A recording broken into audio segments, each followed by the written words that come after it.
I did not do my research on this. What? It's all I right. do research on this or the last one. I only research the ones where I know we're going to argue, so I can just put you guys in your place. Oh, Jesus. All right, Mister. I hate Bourbon Bourbon Company, but shouted them out 3 times in the last episode. Their distillery's nice. A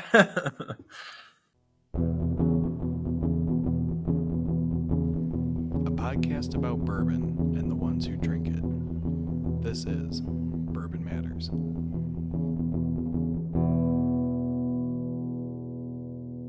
Welcome to Bourbon Matters. I'm Jake. I'm Dan. And I'm Gold Eagle Jake. That was so enthusiastic. Dan. I don't know how to... I'm Dan. I feel like none of us sounded enthusiastic anytime we do that, but... I just wanted to mix it up this time a little bit differently because I always say the same thing the same way. So I do too, but I feel like our 50 listeners out there, they wait for that on their morning commute. They want that. Get them psyched up. They're like, I can't wait for he said I'm Dan. I'm Dan. I'm Jake, and I'm Gold Eagle Jake. Mm-hmm. Yeah. The highlight of their day is listening to Dan. Right. If I'm any part of any highlight of your day, just end it. You're too far gone. Yeah, there's no help. God. What are we even doing today? So we are doing part 2 of our discussion about competition against the Big Six.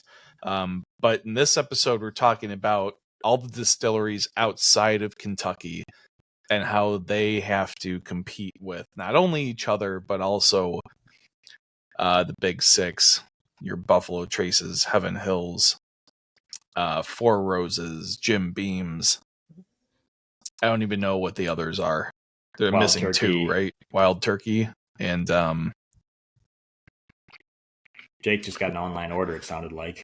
We did, yeah. 6? You guys heard that? I don't know. Yeah, a little ka-ching. I heard that. Nice little online order coming in during the show. Was it Jake again? You haven't even Jake? said what's I out. was gonna Wasn't me this time. I think it might have been. I don't know. But yeah, so how to stand out as a non-Kentucky distillery. We just talked about how to stand out as a Kentucky distillery, which, to sum it up, was more so creating a destination than creating a good whiskey. Not saying that you shouldn't create a good whiskey. Obviously, that's the ultimate end goal. But when you're a newer brand and you're trying to establish your name and get people to recognize you, you need to do something a little different. As we know, whiskey takes time to age, and it can take 6-10 years before you get some respect behind the stuff that you're putting out. So Kentucky already has a big name in itself. How do you become a big name in the bourbon world if you're outside of Kentucky? Because there's still a lot of people that associate bourbon as a Kentucky thing, and they think if you're outside of Kentucky, you're not a real bourbon, which we know isn't true. But there's a good handful of people that think that. It's amazing. I mean, one thing Kentucky has done really well is making people think that only bourbon can be made in Kentucky, because on the tours all the time at Whiskey Acres, every single one, when one of the tour guides asks the people what are some of the rules to be a bourbon, someone will always say it has to be made in Kentucky. It's hilarious. They already have a foothold on, they've whitewashed everyone to think that. And there are a lot of people that just think that Kentucky bourbon, Kentucky whiskey is the only good whiskey. And even to the point where I was at Gold Eagle one night because I got really, really drunk with Jake and told him I could sell a bunch of Whiskey Acres at his store. And when I got sober, I was reminded of that.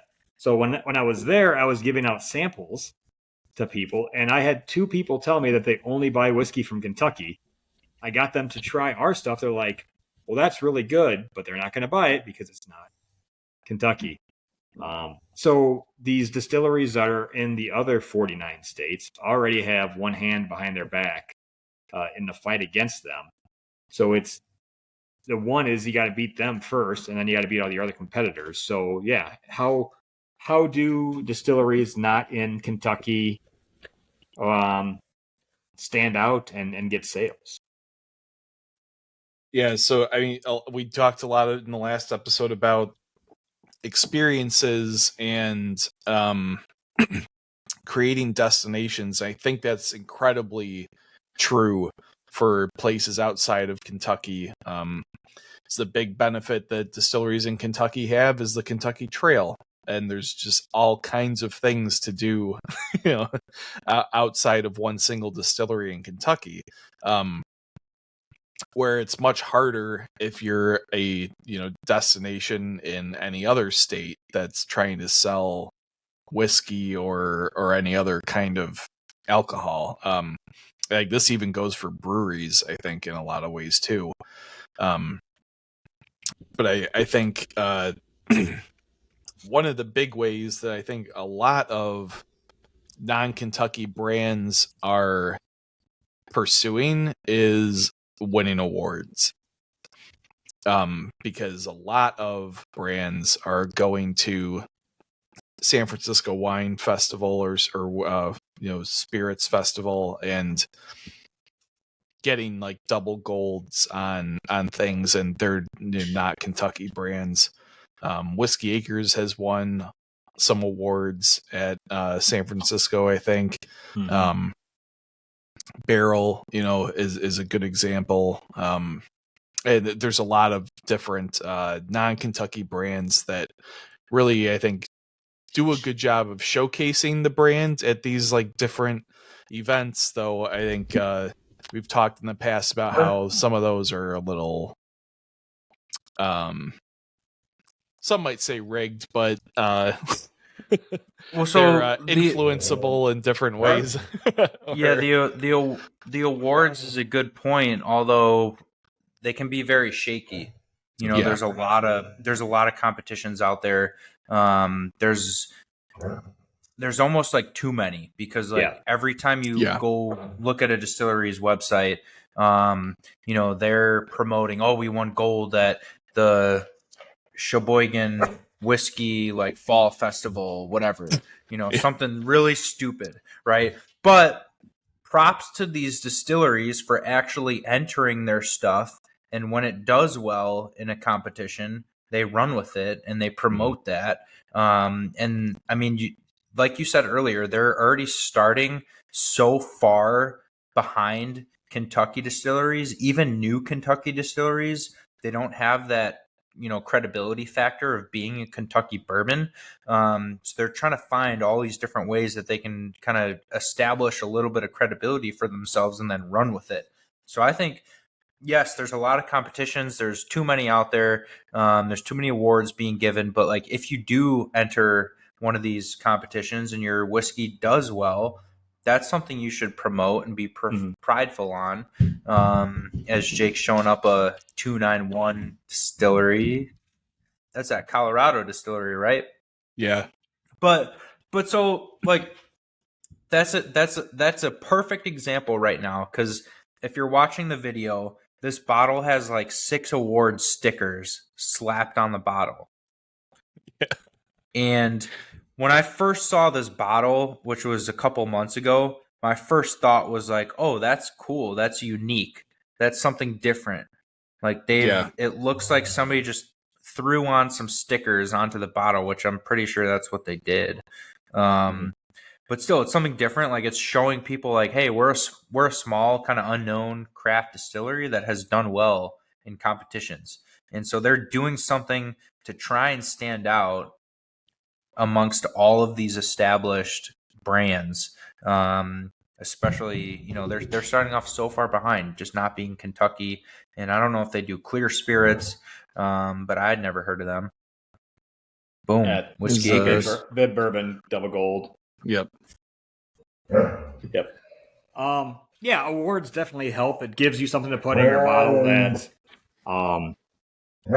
it's comparable in wine when you have your score of your whiskey in the 90s. When people don't know your brand, but they can look at on the little tag on the shelf at the store and say, this is a ranked 93 by. Yep. So it's something to stand out. It's something to get people to think that, hey, at least one place has drank this and thought this was really good. Right. It's basically what a sticker's saying. That's like nothing against the competitions, but that's all it is you're getting a group of people at one place to decide at that time that your whiskey tastes good. Yeah, so right. So maybe like whiskey competitions is another episode topic that we Yeah. talk about later on. Mhm. But I think that's a great point to bring up, because if you're a young distillery and you're new, like, what do? You have to enter these competitions, and you have Yeah. to run with any positive news or energy that you get. You have to run with that. You have to promote it. You have to run with it. Like, that is your gasoline to get your brand to the next level. Right. And so one of the other things that I think is, I think a lot of distilleries are starting to lean into this now, is taking advantage of their geographical location. For example, a lot of the distilleries in Colorado, like Old Elk, Breckenridge, apparently 291, because this is really good, are kind of leaning into the high altitude, like natural state of where they're located, and kind of creating their messaging around the fact that altitude helps age things faster and helps distill at different proof points, and like gets them something unique out of the actual process that you can't get out of Kentucky. Yeah, that's a good point too. And I'm not even going to pretend like I remember what Harrison was talking about at our Breckenridge masterclass, because he was going into all sorts of science about, because they're at this altitude and they distill this way, like it's completely different than anywhere else in the world, and blah blah blah. You need to find something to kind of run with. And they also ran with hey, we're distilling with snow melt. Right. Yeah. And he explained at the master class that they actually are like they have a mountain where it funnels in all the snow that's melting, and that's what they use to distill their whiskey. So they found a niche, they found something unique, and they ran with it, and they're promoting that. And I think that's something cool that kind of draws people to their brand. If you're hearing that for the first time, I mean, I know this is true for me. Like, it made me want to go try a bottle of their whiskey, because like, what does whiskey taste like when it's distilled from melted snow? Yeah, it sounds gimmicky. It is a little gimmicky, but still, it's something different, and it's better than this is our limestone water source. Yeah, right. It's not like they put that on the bottle or anything either. No, right. But they're kind of creating their own little story based on what they have to work with. Right. And go ahead, Dan. I say, when we talked about it in the Kentucky episode, of like, you have a couple different distillery types. You have the old historic distilleries and the new modern distilleries to get people to come and see you. There's like the ones in Colorado. One of the ones I'm thinking of is High West. Use your geographic to get people to come and see you and try things out. Like being able to ski into the High West Saloon from the mountain. One of the coolest experiences. You have these crazy cool experiences in some places. I mean, we're the Midwest. We're pretty flat. There's nothing crazy. But hey, you know what we do? We grow really good corn here. So what's the main ingredient in bourbon? Use what's around you. Plug Whiskey Acres right there. Plugged Gold Eagle making the sales tonight. Man. I got to figure out how to turn that off. No, you're not in Kentucky. Boo-hoo, get over it. You have so many cool places and so many things that make you stand out and make you better than Kentucky that you need to promote that. And high altitude stuff and using snow melt, or going to Park City and skiing with your whiskey. There's so many other things you can take advantage of that you can set yourself out from Kentucky. And I tell you what, I'd rather go to Park City to see High West than go back to Kentucky to see another distillery, because that'd be a way different experience. Well, and there's even I think I've talked about this before, but Whiskey Delbach that makes the single malts in Arizona. they're in like an industrial park in Tucson, and they're building. They do all their aging in the same building that they're distilling in. They don't really. I don't think they ship outside of Arizona, maybe surrounding states, but if you're ever out there, it's totally worth going. They make excellent whiskey. But when we were there taking a tour, they said that they actually can't age longer than 2 years because the desert fluctuations in temperature are so drastic that it's almost like it's aging for like 10 years over the course of 2 years, compared to like a Kentucky age. So they actually have to bottle much faster, which actually allows them to like not have to have a rick house because their turnaround is so fast. But like they get to take advantage of that, and they actually do it effectively, which is cool. Yeah. So I was gonna say that's a good point, and compared to like Texas distilleries too, which I wish they were a bit more prideful about that and kind of ran with that a little bit more, because you see a lot of really good 2 and 3 year bourbon coming out of Texas. These dry areas where there's just so much wood interaction, right away because it's just so hot and so dry. If I was a Texas distillery that produced a really good 2 year bourbon, I would slap 2 years right on the front of the label. And this might be controversial to a lot of people because there's a lot of age whores, I should say, maybe out there who are like, I'm not drinking anything under 6 years. I'm not drinking anything under 8 years. I mean, I get it all the time in the store. People are like, how old is it? Like, oh, I don't drink anything under 6 years. But they're producing a really good quality 2 year product in these hotter states. Smoke Wagon's another example. Like, I've talked to Aaron. He doesn't age things. He can't age things because within a year the barrels are empty. They're just so dried up. That's how fast things are aging in these climates. So I think if I was a Texas distillery, I would be boastful on how quickly we're able to age a good quality product. I think a lot of them are still just a little hesitant because they know when someone sees 2 year, you're not going to get a lot of respect. Yeah, right. But if the product speaks for itself, then it speaks for itself, and you don't need to, sugarcoat it anything more than that. If you're coming out with a good product, that's all you need to do. People will find it. Yeah. So I'm drinking this 291 distillery from Colorado. They're actually in Colorado Springs, and I was just looking over the bottle, and on the back it says aged at least 1 year in an American oak barrel. And I was like, there's no way, because if you're watching the video, this is like black as night, dark whiskey. But I mean, Colorado Springs is, I think, not only high elevation, but it's also where you start to get some of the desert environment. So it's probably aging so rapidly there that they probably can't get away with more than like 2 or 3 years aging.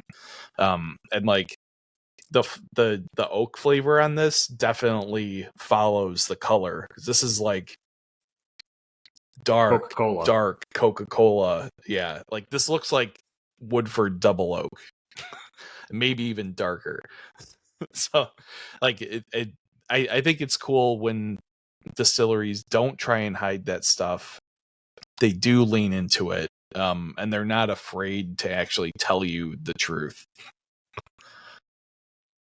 Yeah.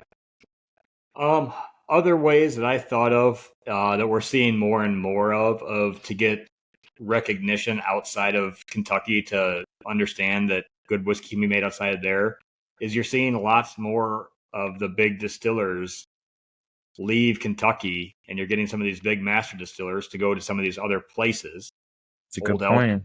I know Greg Metzg wasn't in Kentucky, but like Dave Pickerel has gone all over and helped with distilleries get started. you're getting these big names from Kentucky to leave Kentucky, especially closer to the end of their career. And help Nancy some other brands Fraley get started. up Nancy in Fraley. Michigan now doing Joseph Magnus, and Coppercraft. So that's another way to.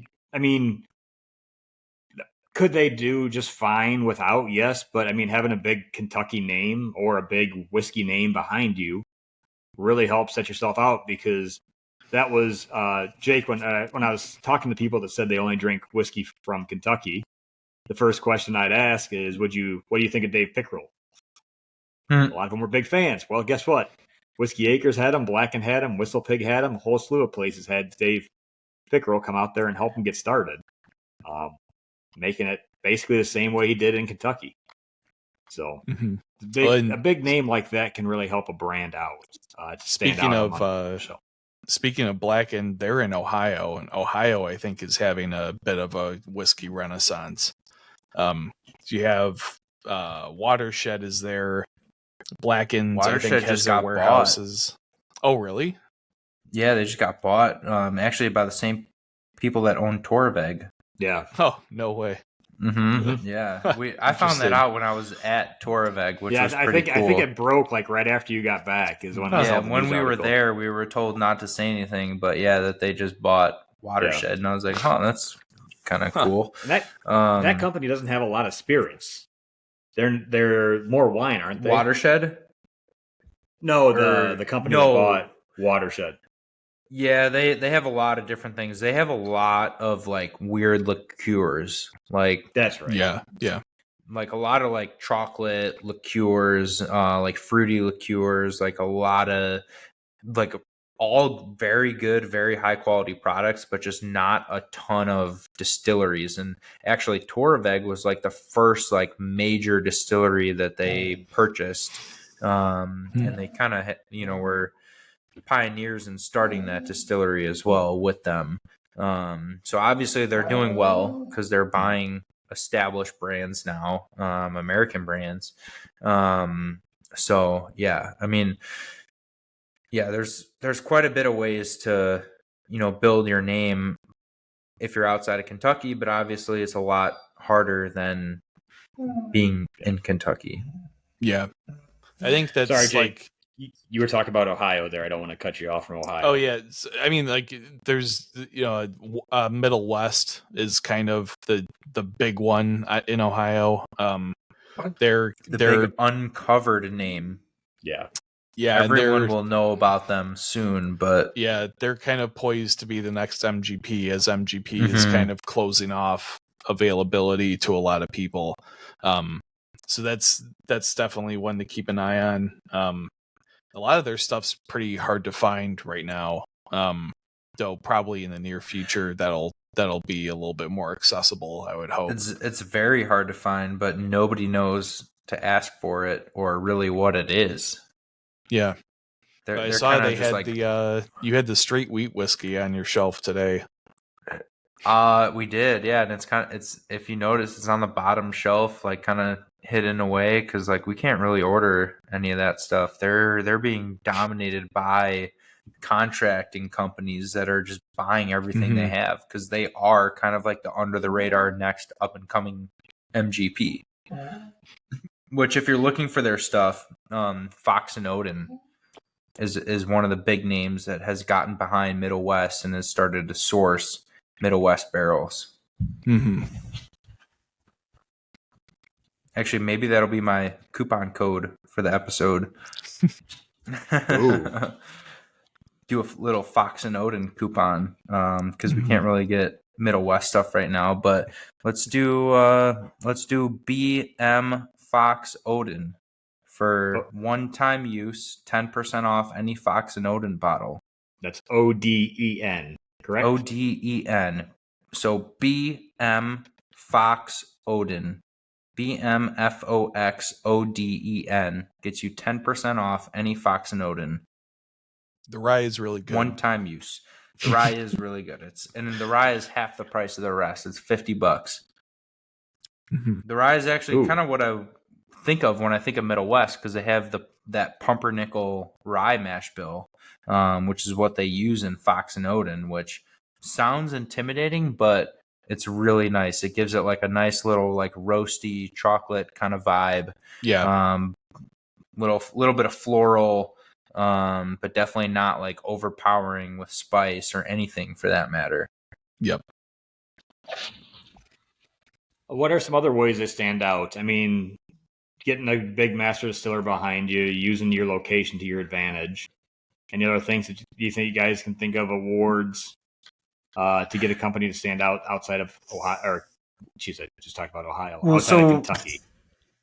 I know we need more we need more examples, but like just the one big thing that we talked about a lot on the last episode is creating a destination. And like the two places that really come to mind to me, I just want to shout them out as Hard Truth and Starlight. They're both in Indiana. They're both just outside of Kentucky. But Hard Truth is kind of marketing themselves as like Disneyland for adults. I know you guys have been there. They do a lot of like ATV tours, and just more elevated experiences that you don't necessarily think of when you think of a distillery. But they've made it so like the average person wants to go travel to this place, stay on site, and then while you're there, you're obviously going to have some cocktails and have some, whiskey and other things as well. Really they have a big, really good food from what I've heard, Yeah. and they also have a huge like amphitheater, and they have big, kind of big name bands play there for these private concerts. So like that's one thing. Starlight's super cool because they have the whole farmers market vibe. They grow, all these berries and crops and vegetables and everything on their farm, and they have a permanent farmers market you can go and check out. So like these are places where if you're just kind of diving into whiskey, or maybe you're heading down to the bourbon trail with your whole entire family, and you want to kind of give an experience that everyone can enjoy, even if you have kids. Like I know Starlight has like a whole kids area where they do like little train rides and whatnot. So like just cool examples, something out of the box that gets people to come to your distillery and check you out, as opposed to just having a good whiskey. Mm-hmm. And if you blindfolded somebody and dropped them off at Hard Truth, you would not be able to tell you're in Indiana. You would swear you're in Kentucky from the looks of that place. Yeah. Hilly, foresty. It looks like the hills of Kentucky, not the cornfields of Indiana. Right. Well, Indiana's kind of like a filler state anyway. Yeah. It's just like something you have to drive through. It is, right? Yeah. I mean, they market themselves as the crossroads of America. Yeah. I joke about that every time I go down. Like they have nothing to boast about except for we're connecting the East and the West Coast. No, because I used to drive through Indiana all the time when I had to go to Ohio for work. And every time I drove by the RV Hall of Fame. You're not going to give the RV Hall of Fame this credit? I was going to say, I thought you were going to say I drove by the Save Jesus sign. No. Because like those are everywhere down there too. It's the, like, not saying that the drive from Chicago area to Cleveland is boring, but there's like three exciting things you see. The first one is the time zone change. Mm-hmm. The second one is the old elk, or the RV Hall of Fame. And the third one is there's this really big old apple orchard just west of Columbus. And that's like my three landmarks on a 6.5 hour drive. It's like Tesla probably tested out their autopilot there because I just let my hands off the wheel and go for an hour or so. Yeah, it's a pretty straight road. I mean, so what else? Can we think of anything else that, besides having a cool destination, besides having good whiskey, awards? What else is there? Awards, yeah. Like I think a cool the one thing story behind you. Like, is there anything else? Yeah, I think one thing I just thought of is the one downside of starting a distillery in Kentucky is you're one of a million. Yeah. When you're starting somewhere else in the United States, you might be the only distillery for a few hours in every direction. Right. And you can really get the grassroots movement behind you that way. There's people are drinking whiskey more than ever. A distillery pops up. It might be an hour or two drive, but there's no other distilleries to go to, so you can go there.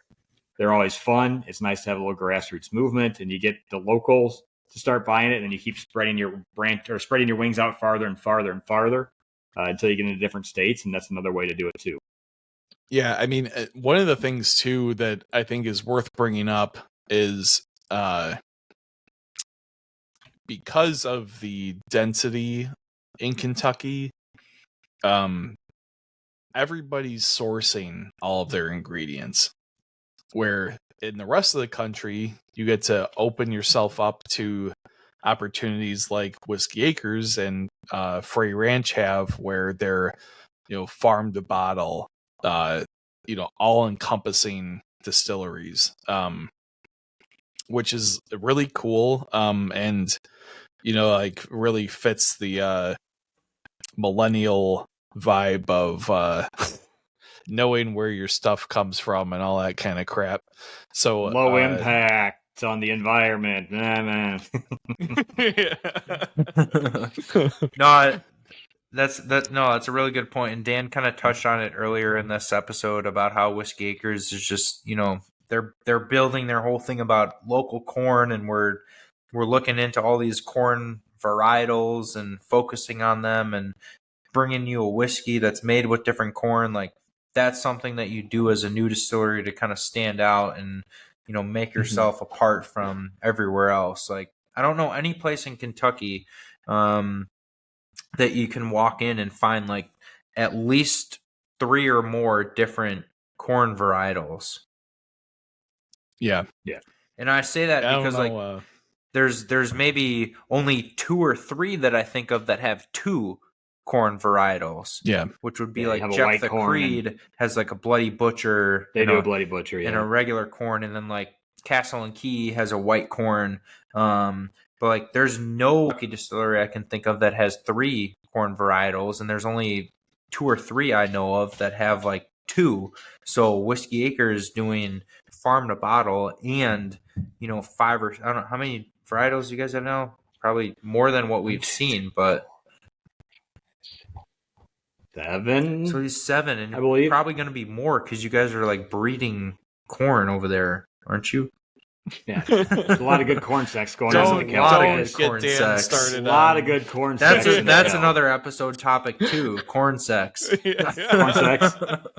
We got to get Nick on here for that. But yeah. But yeah, so just I think the moral of the story, the moral of these 2 episodes is you just need to do something different, something unique to kind of stand out and make your name. Because if you try to do what all these other distilleries are doing in your own way, you're not breaking that gap, too much. You're not breaking the bridge. You're just kind of doing something else, reverse engineered. You need to really do something that's going to, really stand out, be completely different, and just run with that. Run with what you have that's working, that people, have said they've enjoyed or liked, and just take off with it. Yeah, I think one of the coolest things that Whiskey Acres is coming out with soon, and I'll edit this out if I'm not supposed to talk about it, but we don't edit you guys here. have, this is going on live. Yeah, I've seen your editing skills. They are not good. We don't ever edit anything. Let's just be clear. But Whiskey Acres is coming out with the All in Illinois bottles. Probably a year or so until those are ready. 2 years, at least 2 years. But you can. It's not a thing. It's when you do the Rick House tour, they're front and center now. Okay. So, I mean, explain that, because it's a really cool concept, and it's really only something that's available to a distillery like Whiskey Acres, where they're in control of like every aspect of the production. Yeah. So, I mean, it was, it's all our locally grown ingredients between the wheat and the corn and the barley, which is nothing different for us. The biggest thing is we had to get barrels, because that's the next thing you need. So an old oak tree at Morton Arboretum had to get cut down, and they reached out to us and asked if we wanted to get some wood from the oak tree. So we did. And then we found a guy in Illinois that used to be a cooper, and he did a couple barrels for us. So the barrels are made from a tree in Morton Arboretum in Lisle, Illinois, and I think the cooper was somewhere down southern Illinois, but he made 4 barrels, and then all the ingredients were grown on the farm, and it's sitting there in our rick houses. So we're, as far as we know, we're the only people that have something that's entirely from the state of Illinois. So something good coming out of Illinois for once, which is kind of nice. Which is pretty cool. I mean, like, I think it's very cool. Like I said, it's something that's afforded to a distillery that really takes control of the entire process, start to finish. And I feel like a lot of distilleries, particularly in Kentucky, don't have a whole lot of choice about where their corn comes from, where their barley comes from, where their rye comes from. Because even though there is some corn grown in Kentucky, there's not nearly enough to support all of the distilleries in Kentucky.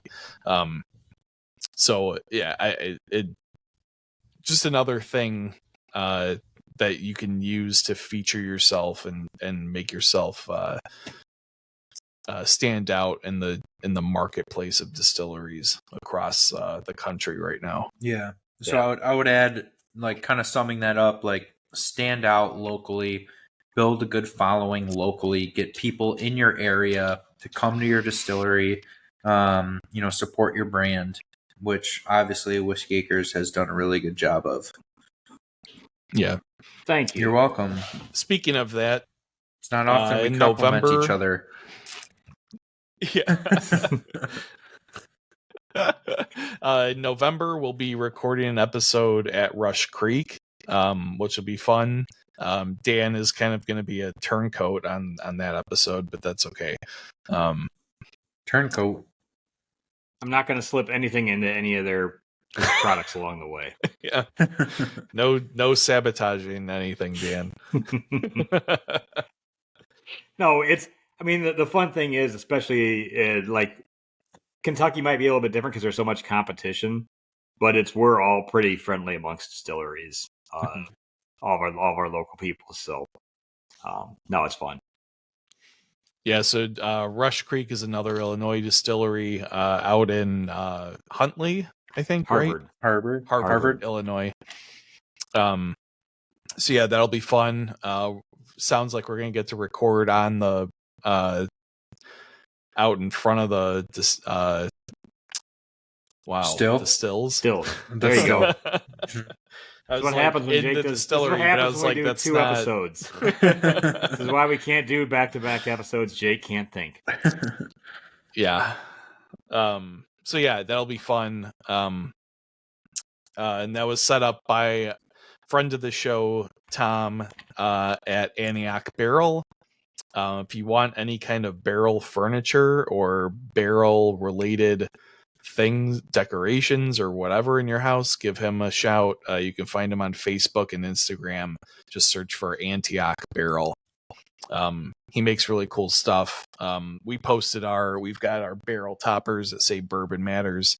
So he did those for us. Super cool. So yeah, check him out if you're in the market for some cool bar furniture or something like that.